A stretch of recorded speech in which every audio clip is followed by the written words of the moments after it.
বিজেপির মন্ডল সভাপতি সুকুমার মন্ডলের অপসারণের দাবিতে ভারতীয় জনতা পার্টির পক্ষ থেকে বিক্ষোভ করা হয়। হিঙ্গলগঞ্জ ব্লকের মন্ডল 3 পশ্চিমের সভাপতি সুকুমার মন্ডলের অপসারণের দাবিতে পুরনো বিজেপি কর্মীরা তারা বিক্ষোভ করে ইমিডিয়েটলি সুকুমার মন্ডলের সভাপতি পদত্যাগ করুন, এমনটাই তারা বললেন। 7 জনের কমিটি নিয়ে বিক্ষোভ করেন এবং ভারতীয় জনতা পার্টির গোষ্ঠীদ্বন্দ্ব প্রকাশ এলো। মন্ডল সভাপতিকে সাসপেন্ড করার পদত্যাগে সরব হলেন বিজেপি কর্মীরা। ঘটনাটি ঘটেছে বসিরহাট মহকুমার হিঙ্গলগঞ্জ ব্লকের রূপমারি গ্রাম পঞ্চায়েতের হালদার মোড়ে।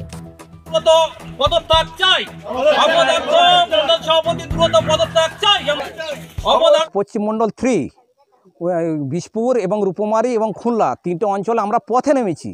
কারণ বর্তমান সুকুমার মন্ডল যে আমাদের মন্ডল সভাপতি যে অপকর্ম করছেন, যে শাসক দলের থেকে বহিরাগতদের নিয়ে তিনি কমিটি বানিয়েছেন, ওনারা পুরনো কর্মীদেরকে বাদ দিয়ে নতুনভাবে কমিটি তৈরি করেছেন, করে যেভাবে কার্যকলাপ চালাচ্ছেন যাতে আমাদের রাজনৈতিকটা পিছিয়ে পড়ছে, যার জন্য দ্রুতকে সুকুমার মন্ডল প্রভুর অপসারণ চাই।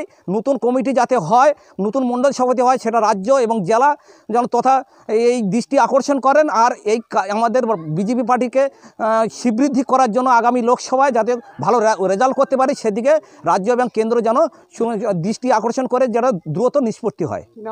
আমার নাম গোপাল মন্ডল। আমি আগে ছিলাম প্রমুখ ছিলাম বিগত মানবেন্দ্র আমলে। এই টার্মে আমি এখন সাধারণ কর্মী, আমাকে কর্মী দলেই ফেলে দিয়েছেন। এখন নয়, আমরা চাইছি যে পশ্চিমমণ্ডলের যিনি সুকুমার মণ্ডল সভাপতি হয়েছেন তার যে কার্যকলাপ, তিনি আমরা যারা পুরানো কর্মী সংগঠন করে দীর্ঘদিন ধরে সংগঠন করে আসছি এবং আমরা দায়িত্বে ছিলাম, উনি আমাদেরকে বাদ দিয়ে তৃণমূলের হারমান বাহিনী নিয়ে উনি এই সংগঠনে যুক্ত করেছেন। তাই আমরা বলছি যে আমরা এই পার্টিটার শ্রীবৃদ্ধি চাই, আমরা এই পার্টিটা করি, আমরা এই পার্টিটা সংগঠনটা চাই এবং আমরা এই পার্টিতে ভোট দিচ্ছি, আমরা এই পার্টিটা করছি। কিন্তু উনি যে কাজ করছেন তাতে পার্টিটা পিছিয়ে যাচ্ছে, তার জন্য আমরা এই ওনার অপসারণ চাইছি, সুকুমার মণ্ডলের অপসারণ চাইছি। সুকুমার মণ্ডল সভাপতি পশ্চিম মণ্ডল 3 তার অপসারণ চাইছি। আমার নাম অনুপ কুমার মণ্ডল।